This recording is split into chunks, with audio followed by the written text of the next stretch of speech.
When it comes to analyzing data, there are many tools with which to do so. You might code in R, which is a programming language for statistical computations and graphics. Maybe you're going to leverage things like what I'm about to share with you today, such as Pandas and Matplotlib to wrangle your data and display impactful data plots. Regardless of your data storytelling choice, one thing is absolutely clear. You have to be able to read in the data in order to start. Hello and welcome. Thank you so much for joining me today. My name is Cassandra. I am the Prosperous Heart, and this is a technical training because I'm going to be sharing with you how to read in a CSV file or XLSX file with Python. This process is basically the same for CSV or XLSX. It just depends on how you make the call to the module or the package. So if you're interested in learning more about Pandas, I am going to be doing a little bit more deep dive with my monthly mentorship program students, but I also am going to be sharing a little bit of tidbits like today's video over on my blog. So if you head over to prosperousheart.com/python-pandas. More on pandas will be here, but again, the full training will be with my monthly students and the next bootcamp that I create to share what I know might be helpful for you. So that link that I shared, it's a post on my blog that I'll update in the future for things about the Python package called Pandas. Ooh, that's an interesting alliteration. On that blog, I'll also have additional resources for you. But before I get started on how to open data using Python Pandas, I did want to let you know that the doors to my Python Basics Bootcamp will be closing at the end of the month. But if you want to take advantage of the super early bird discount and special bonus offer, you only have 2 days left. And in 2 days, the price will bump up and some other stuff will go away because I do have a few special bonuses for my super early birds. But be sure to check out prosperousheart.com/Python-bootcamp if you want to learn more about it, see if it's for you, and all that. This is only being offered twice this year, so this is your first of 2 opportunities. And the text won't hide. Okay, well, hopefully that will come down. There we go. All right, cool. So, like I said, it's available, and I look forward to working with you if you're interested. So, this year, as I mentioned before, I started a monthly mentorship program to better support my students. And as a part of that program, I am learning more about what they're looking to accomplish in their current job role and some passion projects. You know, if they're thinking about, maybe working with climate data, right? So this has actually led me to realize that a good portion of my current students are involved in data analytics, which is great because when I was at Cisco, I actually did a little bit of that myself for the projects that I did for Cisco, as well as while I was pursuing the data science certification that they did at Cisco. So because I fashion my classes after what's best for my students, I also have begun recreating projects that I've worked on prior. Now, why does this matter for you? Because as I'm preparing the training materials for my students, you get to reap the benefit of seeing some of the pieces used to complete those projects. As such, in today's video, the one you're watching right now, I will be importing a CSV file or an XLSX into a very simple Python program. So let me show you what I mean by that. And I'm going to go ahead and share my screen. Okay, so as you can see here, this is the Python file. It's less than, I mean, technically it's 24 lines long, but several of them are comments and whatnot. So it's under 50, it's under 25. Very short Python program. And what this is doing is, first of all, if you don't have Pandas installed, be sure that you are using a virtual environment, not just installing it to your local machine. If you want to know more about that and you're watching this on YouTube or my blog, there'll be a card or something that takes you to the other training that I've done already on virtual environments. So regardless, whatever environment you're in, virtual, hopefully be sure that you have Pandas installed. And there are some dependencies, but I'm not going to get into that. So install Pandas should be just fine especially if you're on the latest version of Python. And then for your code, you'll want to import pandas. You can, and this is the typical line you'll see in most code, pandas as PD. I can't remember what PD stands for. I think it's like pandas data frame, perhaps. So I now have then two files, or excuse me, two variables that point to different file names. They are associated with these two files over here, this CSV and this XLSX file. Now, when we run this program, this line right here tells us, hey, when this program, excuse me, when this file is run as the main program, then run this code. So we then have a while loop. So while true, it's going to ask for input, and unless the provided input after that is in a list of 1 or 2, because all input is strings. If it's not in that list, it just keeps asking the choice over and over and over and over and over and over and over again. So that way you are avoiding any bugs by typecasting too soon, right? Because you'll see here, once the response is a 1 or 2 as input, we then typecast and then break out. So once that's done and someone has chosen 1 or 2, if choice is 1, then we'll read in from a CSV file. And if it's 2, it will read in for an Excel file. And it looks like my computer has locked up. That's great. That's wonderful. Man. So anyway, I'm sure you can at least see the gray. I'll just keep reading through. So if the first choice is 1, obviously it reads in a CSV, and it also creates a new variable called file type and assigns it the value of text string CSV.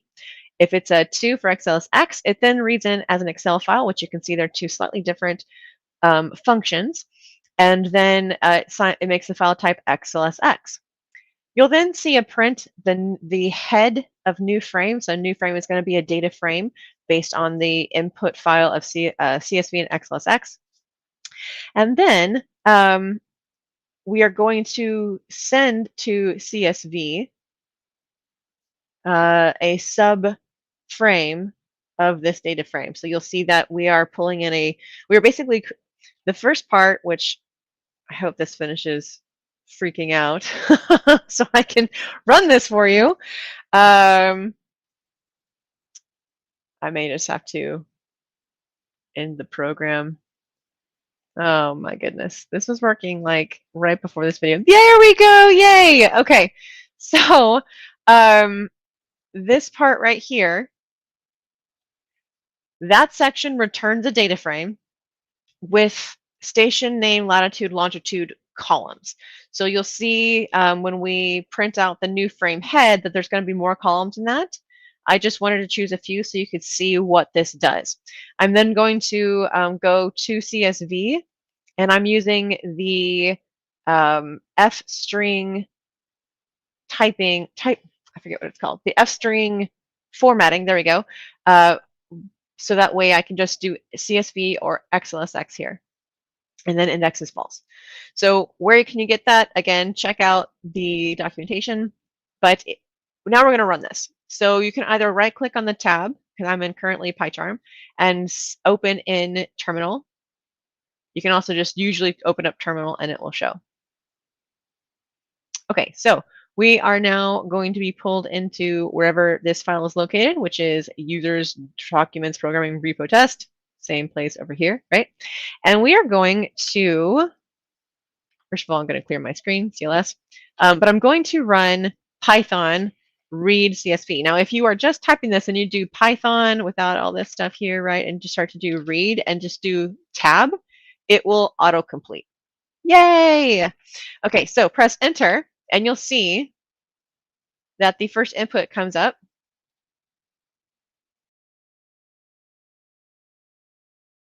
And unless you type in one of those numbers, it will keep asking for that input. Now, you'll see that with the data frame that was returned at the print new frame.head, there are 4 rows, 1, 2, 3, 4, and 62 columns, which you can tell by the triple dots right here. So we know that there are more columns than station name, latitude, and longitude. But if you were to call this, then you'd be able to see what was just created. So this read CSV file was not done just a second ago. It was not there just a second ago. And if we open this up,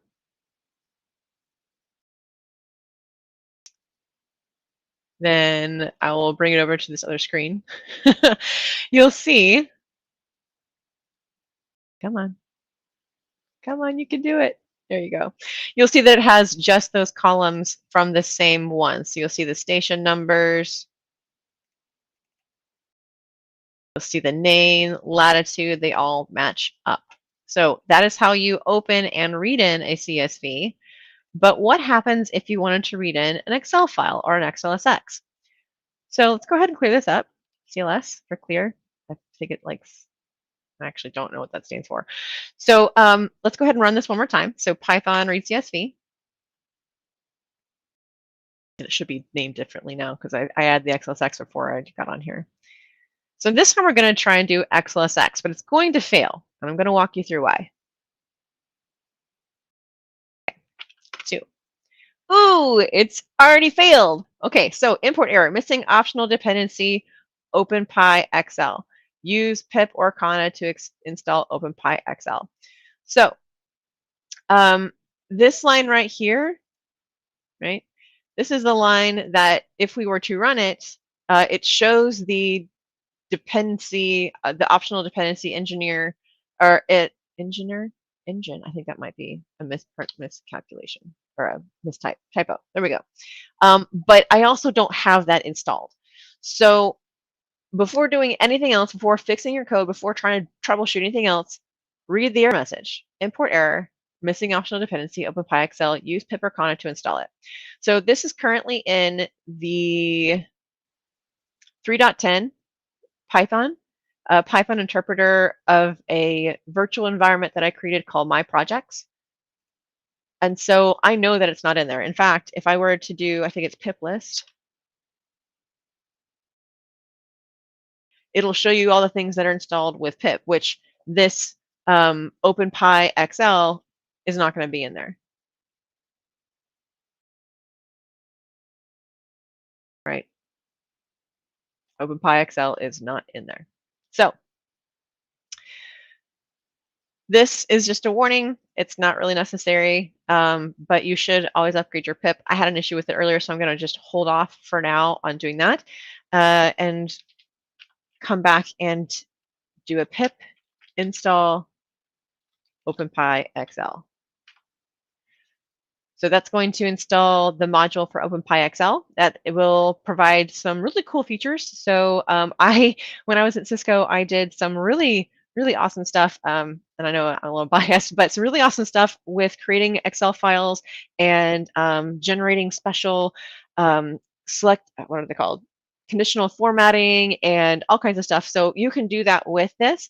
Again, as I create these trainings, they will be shared again inside of the blog post that is this one right here. So prosperousheart.com/python-pandas to see more about this as they come up, or again, be part of my monthly mentorship program.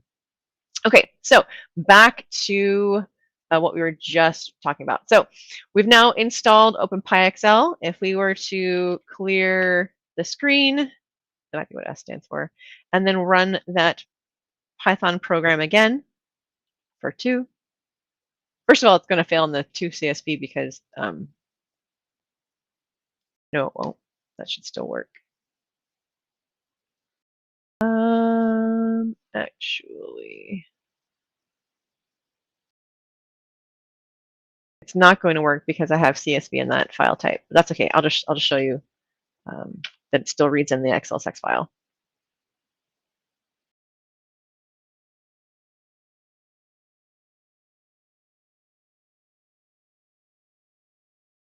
It worked. So there you go. It created an XLSX file with the file type, so it works just fine. I don't know if it will cause any problems, like if you added delimiters or whatever, because changing the CSV file to an XLSX what is that word called? Yeah. so extension, there we go. So as you can see, the Excel cannot open the read file XLSX because the file format or extension is not valid. So if I had opened this up as, or excuse me, if I had created I think it's 2XLSX, then it would have worked, but you can just change that to CSV instead of XLSX on the end, and it should work after that. CSV, perhaps. Yes, change it. Now, again, I believe it's 2_XLSX. Check documentation. This was really meant to show you how to read in, not necessarily out. Yeah, CSV worked. And I bet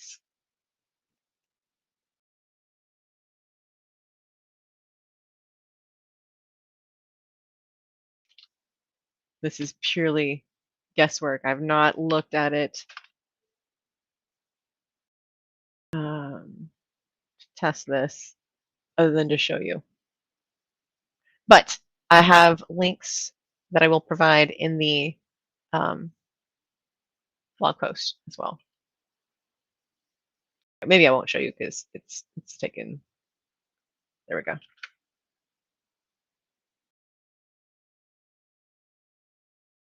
Yeah, no attribute 2XLSX, so it doesn't exist. So if you want to learn how to do 2XLSX, then definitely check out the user guides for Pandas and all of that. So thank you so much for joining me today. That's basically all I wanted to share with you. Again, as you will be able to see in documentation, you can read in multiple types of data, including XLSX format. So be sure to read the documentation and experiment. It may not do what you think it does, so be sure to experiment because there is so many great things that you can do with Python Pandas. Thank you for sharing your time and energy with me today. If you received value from today's video, please be sure to tap the thumbs up or that little heart button on whatever platform that you're watching this on. And if you'd like occasional mobile notifications, be sure to subscribe by going to my blog, whatever page, processchart.com, and tapping the little pink bell in the bottom left corner of any page on my blog. I am passionate about empowering people just like you to create greater success in your life, whether that's through introduction to somebody who can help you along your path, or sharing information like digital marketing or Python programming or human design, right? Whatever I feel has brought success in my own life, I do my best to share it with you on processheart.com. So I hope to hear from you soon. In the meantime, if you are looking to gain a solid foundation in Python programming, create clarity on how to get started in coding, and build confidence in this new skill set that is going to be needed in the future. Like, this is a skill set that we need more people to be doing and doing well and doing efficiently. So be sure to grab your super early bird spot in my upcoming Python Basics Bootcamp. The investment for your seat is going up soon, so be sure to head on over to processchart.com/Python-bootcamp to see if it's right for you. This is a 3-month-long program, but that 3-month-long program is 2 months of mentorship and 1 month of actual training, where every week we will have 2 hours of training, and you're going to have implementation time, because you can learn anything under the sun, but until you start to build up that muscle, until you start to actually work what you've learned, it's not going to stick. And so it's really important that you actually implement what you learn with the different pieces of training that you're going to be getting in that boot camp. So thank you again. I hope you have a wonderful and prosperous rest of your day, and I will see you in the next one. Bye.